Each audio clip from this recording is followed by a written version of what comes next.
कधी बाप वळण लावत असल्यामुळे वाईट वाटत असतो, कधी बाप पैसा नसल्यामुळे वाईट वाटत असतो, कधी बाप रागामुळे कठोर वाटत असतो, धाकामुळे तर प्रत्येकच बाप वाईट वाटत असतो. आतल्या आत हा बाप तसाच रोज रडत असतो. प्रत्येकाच्या गरजांसाठी एकटाच बापच झटत असतो. सगळ्यांच्या आवडीची किंमत तो बापच चुकवत असतो. मुलांना पायावर उभं करणारा औषध म्हणजे बापाचा राग असतो. त्या रागामागे मुलांचं सुख पाहणारा हतबल बापच असतो. आईसारखा बाप ओळखता येत नसतो, पण घडवण्याचं काम हा बापच करत असतो. बापाला कमी पडण्याची परवानगी नसते, बापाला अडचणी सांगण्याची परवानगी नसते, बापाला थकण्याचीही परवानगी नसते आणि बापाला थांबण्याची पण परवानगी नसते.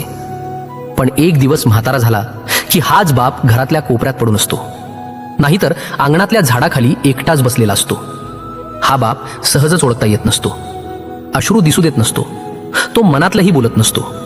म्हणूनच बाप सहसा ओळखता येत नसतो.